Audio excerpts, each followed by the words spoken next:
So far we talked about voltage mode control. So I'll briefly give an idea, what exactly current mode control is, but will not go in as much detail as we talked about voltage mode control. Okay, so this is simplified diagram of your voltage mode control. So you can imagine that after VC you have the PWM modulator, everything. So I just simplified it that VC is controlling the switches through your PWM modulator, okay, and then gate driver. So, but the main thing to notice here is that we have a LC here which causes complex pole due to which you have a resonance, and that is why we require complex PID compensation to achieve high bandwidth or good transient response. Okay, but if you do not care about bandwidth, then you can use type 1, just integral 1, push this complex pole outside your EGP, and you can get a like a simple compensated DC-DC converter, buck converter. So that's why it's inherently stable, unstable, and you have to stabilize it. And if you're looking for high bandwidth, then you have to cancel one of the poles, and then you have one integrator in the loop. So that's why we require 2 zeros, and we discussed about this type 3 compensation. Okay. So in the current mode control, basically it uses the concept of LDO. So this is your LDO, which we already talked about, and what your this feedback amplifier or error amplifier does. It generates basically based on the difference between Vref and your output voltage or feedback voltage. It generates a V control signal which controls the gate of your FET, which is nothing but voltage controlled current source. Okay, and depending upon what load you put or RL, if it's varying, it will just simply change the VC, and that will be reflected in the change in IC, and which is nothing but your load current. Okay. So now if I can convert this inductor looking like a VCCS, then your compensation required will be similar to what you do with the LDO, which means you require 1 0, correct. So what we are doing here, actually we are sensing the current, okay, and we have a I to V converter, current to voltage conversion. This is just to show, because we are having a control voltage, not the control current. That is why you need to convert that current to voltage. But if let us say somehow you can generate the current, this control signal is current, then you can directly feed the current, you compare. So now you can see there are two loops. One is the outer loop, other is the inner loop. Okay, so outer loop is doing nothing but comparing your output voltage with Vref, which means it is regulating your output, and inner loop is what it is doing? It is regulating the current or limiting the current actually. So now what would happen, if you look at VSW is nothing but your PWM signal, which is coming after these switches. So this is your VSW. So we set the duty cycle just like we do in the voltage mode control. At the falling edge of your ramp, you set the duty cycle, and when the control voltage crosses the sawtooth, at that intersection point, you reset the duty cycle. But here your reset is coming from your current sense actually. So what you do, the moment your current tries to cross above this VC will go to 0, that will reset the duty cycle, or this is basically nothing but your the PWM modulator. So if you look here, you do not have as such here a ramp. The reason is because ramp is inherently coming from the current, because the inductor current is nothing but ramp, it is a triangular waveform. So we are using that ramp to reset the duty cycle, but instead of comparing that VC with any intermediate voltage or this ramp basically with any intermediate control current, we are only using the peak information. So that is how it limits the peak current. So now if I keep limiting the peak current and I assume that my duty cycle remains constant, this average current will always be constant. So which means it is regulated. If it tries to go above or below this, it will try to bring it back to the same point by changing the duty cycle. Okay, which means your inductor will behave like a voltage controlled current source. Now if inductor is converted into voltage controlled current source, you do not have any complex poles. Okay. Now Where will be the pole in that case? 1 by RL CL. Okay. So this is what happens. So in the voltage mode control, you have a complex poles, and your resonance frequency is nothing but 1 over square root LC. And now if I replace this inductor with the current source, now your pole will be at 1 over RL C0. So what type of compensation is required here? Type 2. Because we need an integrator in any case and one pole. So now we have two poles, we need to cancel one, so we need 1 0, and we know 1 0 is a type 2. Okay. So you can achieve similar kind of bandwidth what you achieve with voltage mode control by simply using type 2. And type 2 implementation, you know, it's quite simpler. You need only one R and C in series with GM at the GM output, or if you have a op amp, you have to just connect in the series with the capacitor, you have to connect one resistor, that's it. So you don't need another capacitor which is at the input inductor, input resistor, okay, which creates second 0. So now in the left hand side, you see this is your voltage mode control. So this is your ramp signal or sawtooth, and we know that when the control voltage changes, it gets reflected into the change in duty cycle. Here, so I am using this compensator output, I am denoting as a I control, so that is why I am showing a direct current comparison. But in reality, if we use a voltage comparator, so you have to convert that current to voltage. But just for understanding purpose, I am just showing that this, even if you convert this I control, this I control is a voltage control, and if you convert IL to VL, that means it is nothing but representing the current actually. Okay, you have converted that current, so it has a current information. So this is your I control, which is coming from the compensator. Okay. Now this is your inductor current, this triangular waveform IL, and average is nothing but your load current. Okay. So the moment it touches the peak, it will reset the duty. So you set at every positive edge of your clock, let us say, and you reset the duty cycle when this current hits peak. Now let us say you give a sudden change in the duty cycle. In a voltage mode control, if you give a large change in the duty cycle, your inductor current will keep rising with the slope of V in minus V out over L. The same thing will happen here. Okay. So let us say my I control changes and it tries to, let us say, pushes the duty cycle, but what would happen, this current may try to change the faster, but this I control cannot change fast, it has a, its bandwidth limited, correct. So in a one cycle you cannot give a large change in the current, so it will behave like a small signal change. So in order to settle to the steady state value, it may take more number of cycles, okay, and that is how you get a much smoother response. If you give a large change in the duty cycle, it is quite possible you may get a peak and then it will settle later. So you may have a overshoot, or your inductor may try to resonate. If inductor is free to go anywhere, then obviously you will get a resonance there. So that resonance is killed by simply by limiting the current here, and that is why it behaves like a voltage controlled current source. So if you compare the response, so this is uncompensated left hand side. So with the uncompensated you get a peaking here due to resonance, but if you plot the, so uncompensated means you have the inner loop which is you are limiting the current, but you do not have compensator there. So if I am limiting the current, I should not get any resonance, and you will see this kind of behavior. It will look like a first order low pass filter kind of, okay.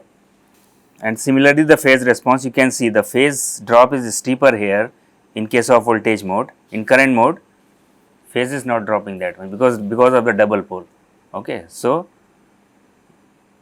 that is why we need only 1 0.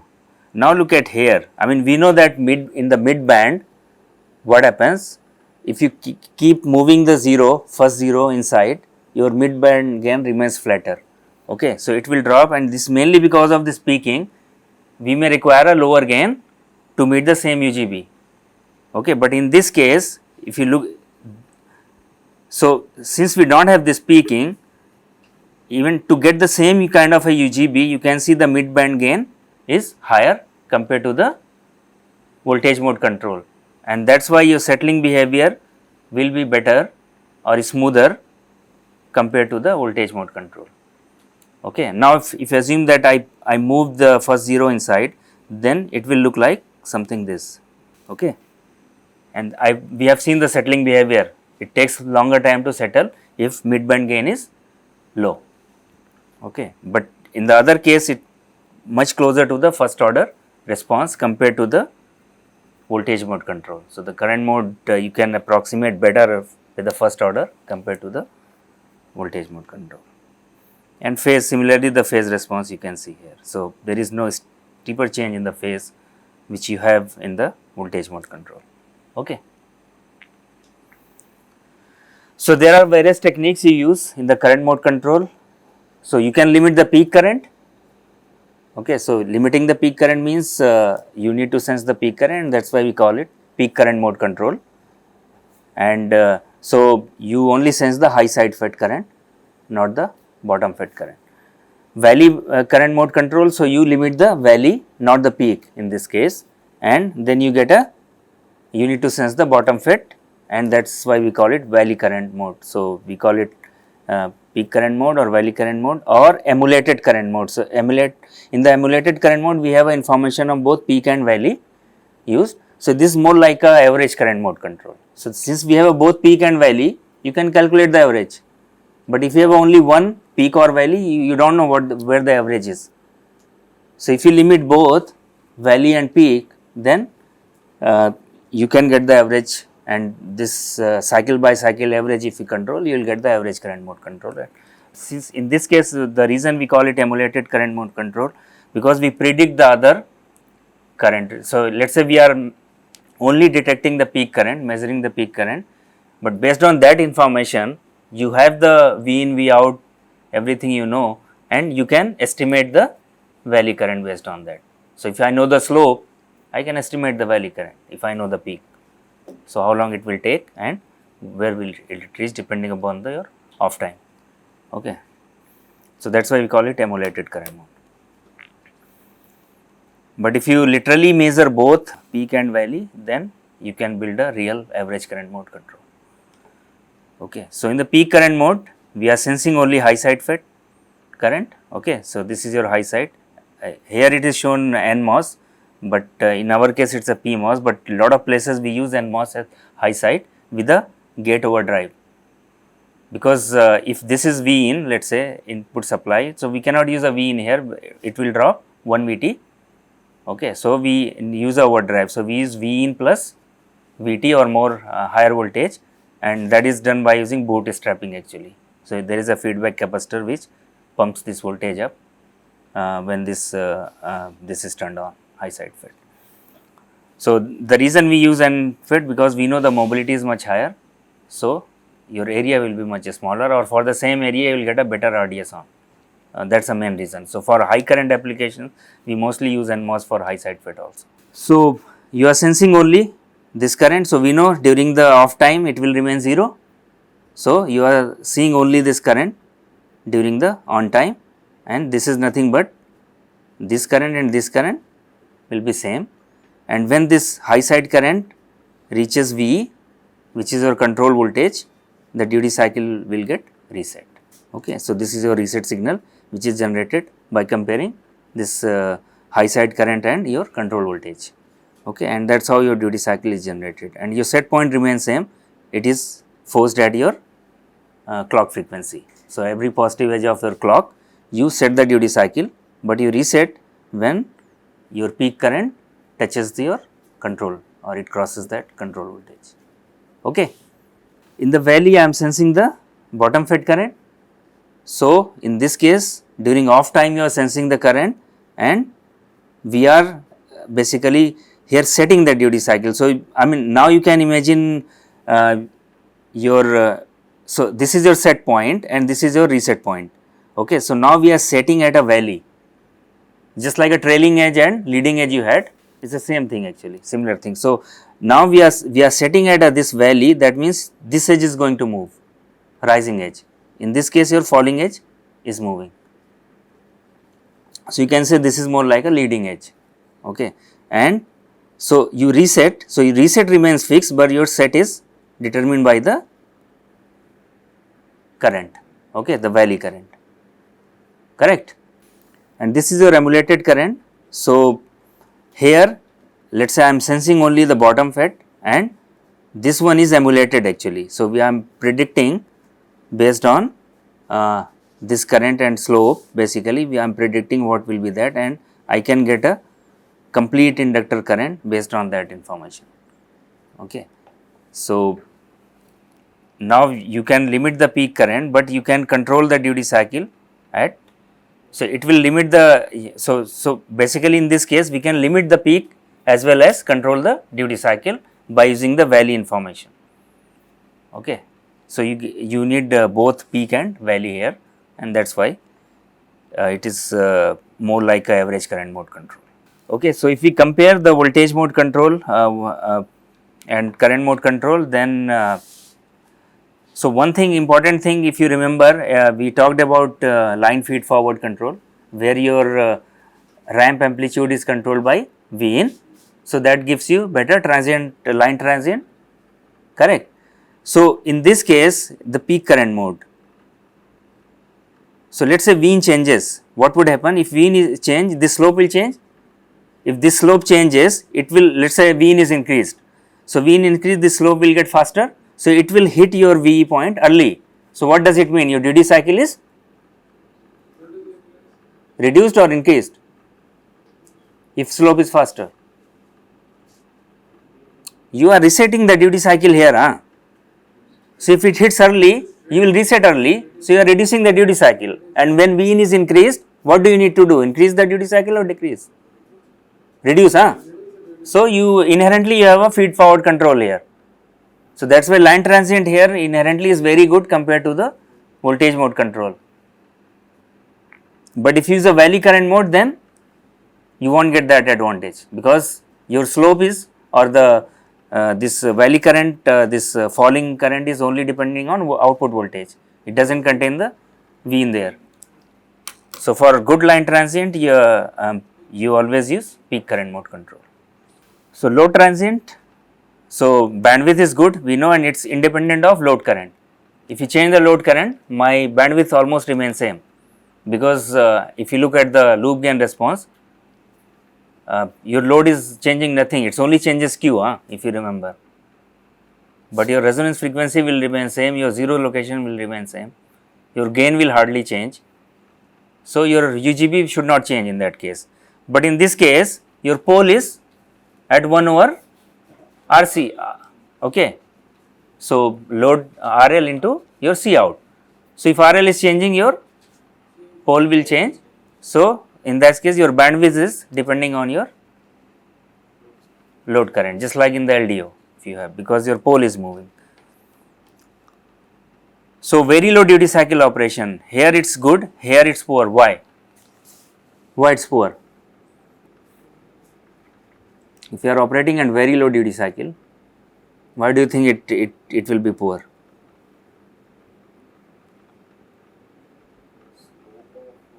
Slope will be faster. Huh? So, during on time, basically your current rise is very fast. So, what does it mean? It means the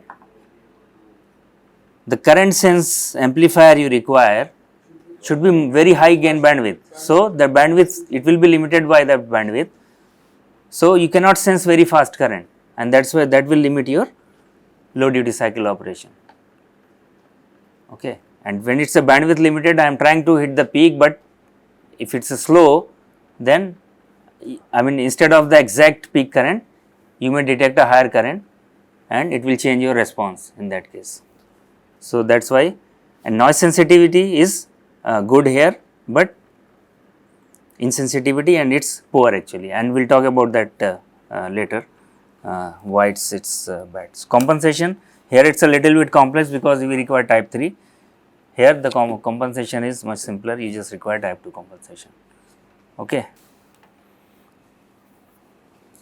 So, let us see why it is more sensitive to noise. So, this is nothing but peak current mode control. Okay. So, what happens here? Now, this is your inductor current. If there is a disturbance in the inductor current, what would happen? So, let us say this is shifted up slightly, and what would happen, or let us say this is the original steady state dashed one, and the solid one is perturbed, which is disturbed. So, slightly shifted down, let us say, then what would happen? My control voltage is not changing, only inductor current is slightly disturbed, let us say, due to some reason. Then what would happen if slightly shifted down? Then I know it will take long, my slope is also not changed, all the conditions remain same, your V in, V out, inductor is not changing. So, and which means I have a same slope, it will take longer time to touch this peak. So, what is stretched here? On time. So, your duty cycle is disturbed, but your control voltage is not changing, your all the conditions remain same. When you disturb the duty cycle, what will happen in that case? Output will try to change, but the output, the outer loop is forcing that V control is remain same. So, duty cycle is not changing, but inner loop is much faster, the current, because you are doing cycle by cycle current. So, which means that is very fast, almost 10 times or more, that, because every cycle you are detecting the current, but your bandwidth is limited to 1/10 of your switching. So, which means your current loop should be much faster, and if it is not faster, it will obviously be unstable in that case, because you need to limit the current every cycle. So, what we will do, if control voltage is not changing, automatically the loop will behave in such. So, now what happens, if I have stretched out the on time and my reset point, so here you have reset, now my set point remains same, it is not changing. The flip flop you are setting, that is synchronous to your external clock, so that will not change. So, your duty cycle is changed. So, in this cycle duty cycle is changed. Now, it gets a lesser off time. So, what will happen? Then in that case, this value will be slightly higher compared to the other case, because it is getting a lesser time, slope is not changing, time is less.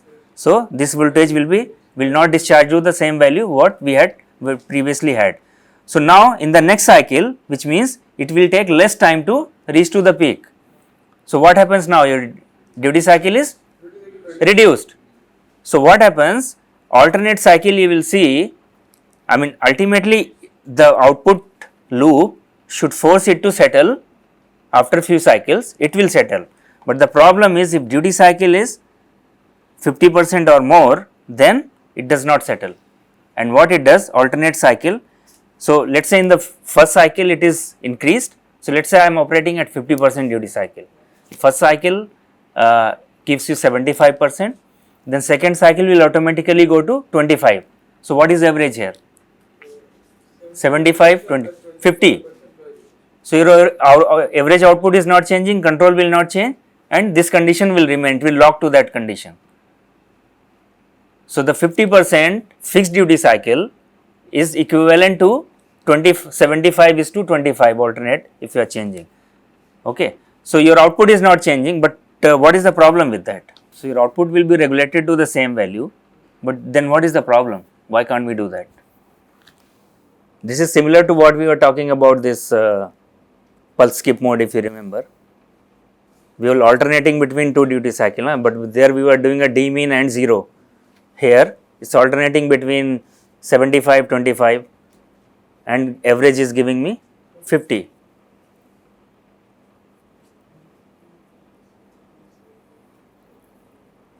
What is, I mean, what is changing here? What about the P, I mean, so ripple, output ripple, it should be larger,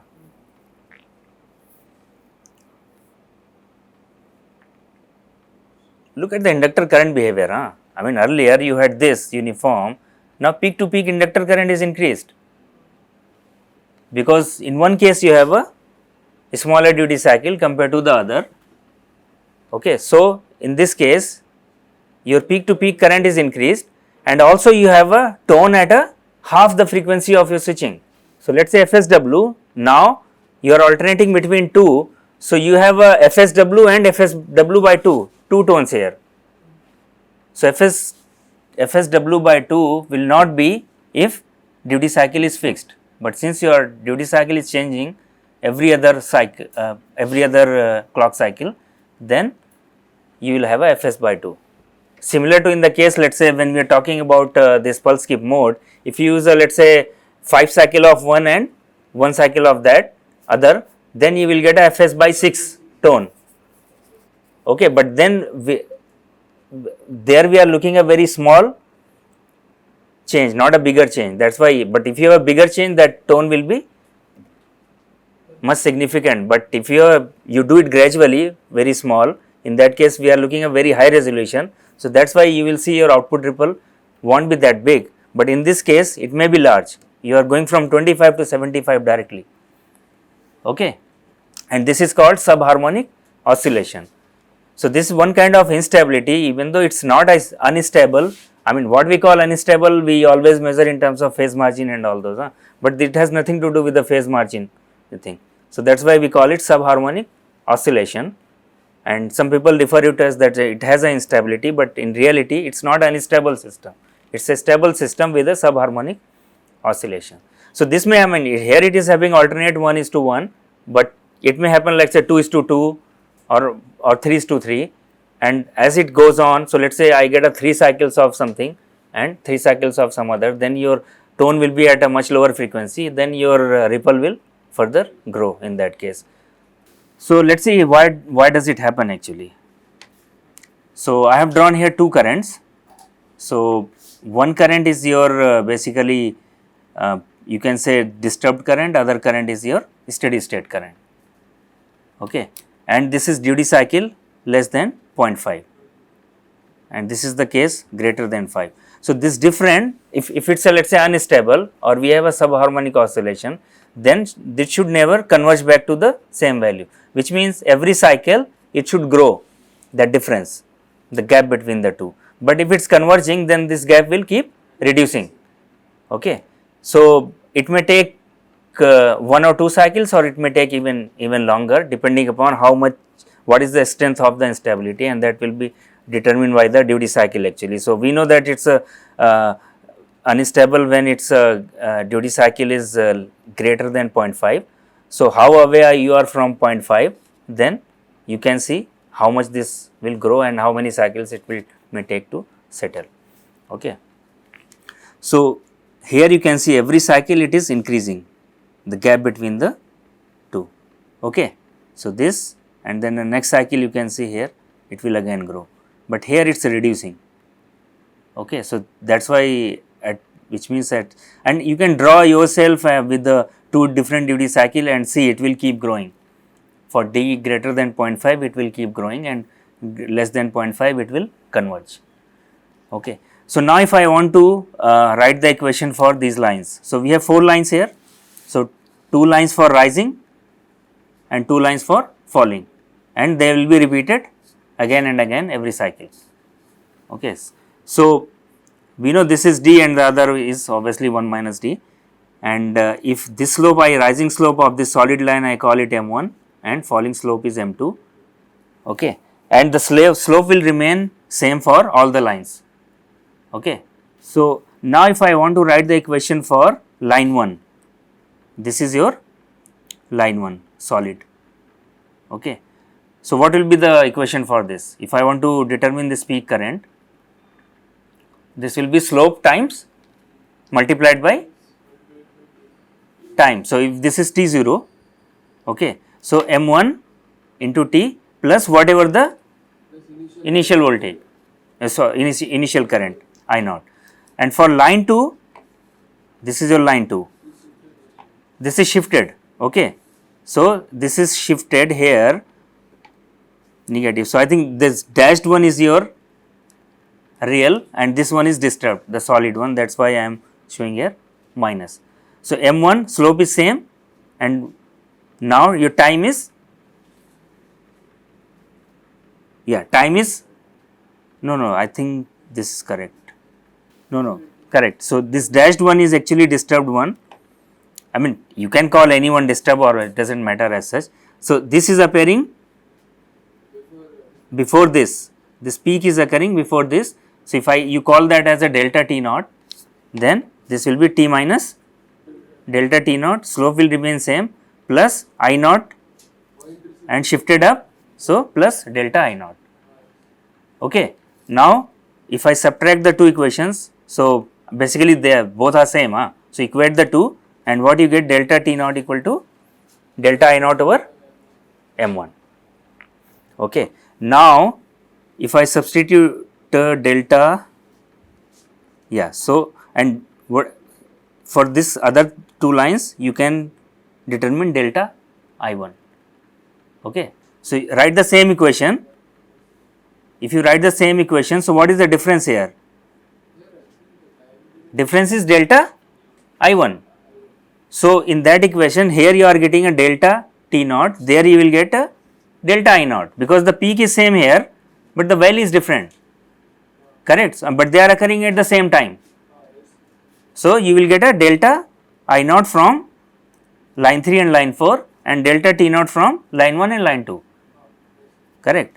So now from here I have a delta I1 equal to minus m2 into delta T naught, and delta T naught is already known from here.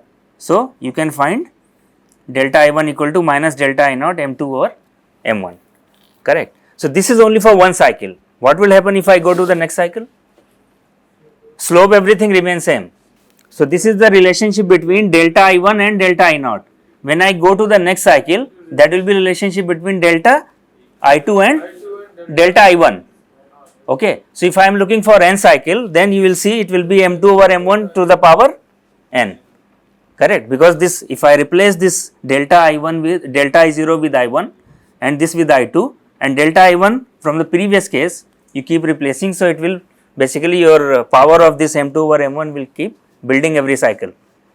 So now if I want this to converge to 0, delta I1, what should be that? M1 should be greater than M2, okay. So M1 should be greater than M2, what does it mean? D less than 0.5.